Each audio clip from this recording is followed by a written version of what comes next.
আসসালামু আলাইকুম। আজকের ভিডিওতে আমি দেখাবো এই সমস্যা অনেকের দেখাচ্ছে ইনসাফিসিয়েন্ট স্টোরেজ মানে স্টোরেজ খালি নেই যার কারণে আপনার যেকোনো অ্যাপস বা কিছুই ইনস্টল করতে পারতেছেন না। তো আপনার স্টোরেজ কিভাবে খালি করবেন? তো তার জন্য ১ম এ আমরা আমাদের মোবাইল স্ক্রিনে চলে গেলাম। আপনি যদি WhatsApp ইউজ করেন আপনি WhatsApp এ যাবেন। WhatsApp যাওয়ার পরে WhatsApp এর সেটিং এ যাবেন। সেটিং এ যাওয়ার পরে আপনি এখানে একটা অপশন সিলেক্ট করবেন যেটা হচ্ছে স্টোরেজ অ্যান্ড ডাটা। এখানে ক্লিক করে আপনি দেখবেন যে অটো ডাউনলোড যেন না হয় কিছু বা লার্জ যেসব ফাইল আপনার ব্যাকগ্রাউন্ডে আছে সেগুলোকে ডিলিট দেবেন এখান থেকে। আমি যেভাবে দেখাচ্ছি এভাবে ডিলিট দিতে পারবেন। আপনি এইভাবে ডিলিট করবেন। যদি আপনার কোনো ফাইল ডাউনলোড হয়ে থাকে, কারণ WhatsApp এ ফাইলগুলো ভিজিবল থাকে না। সেগুলো আপনার অ্যান্ড্রয়েড ফোল্ডারের ভিতরে থাকে। তো যার কারণে সে নিজে কিন্তু অনেক অ্যাপস বা অনেক জায়গা খেয়ে থাকে। তো এখানে ক্লিন করার পরে আপনি আপনার ফাইল ম্যানেজারে যাবেন। যাওয়ার পরে আপনি সেটিং ক্লিক করবেন। বিন নামে একটা অপশন দেখতে পাবেন।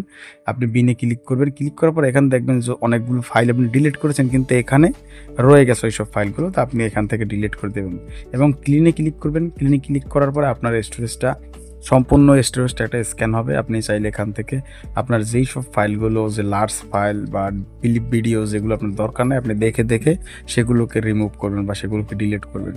এভাবে আপনি খুবই সহজে আপনার স্টোরেজটা খালি করতে পারবেন এবং ক্যাশে যেগুলো আছে আপনার যেকোনো অ্যাপসের আপনি গিয়ে ক্যাশ এগুলোকে ডিলিট করবেন। এভাবেই আপনার স্টোরেজকে আপনি খালি করতে পারবেন। ধন্যবাদ। ভিডিও ভালো লাগলে অবশ্যই চ্যানেলটা একটা সাবস্ক্রাইব করবেন।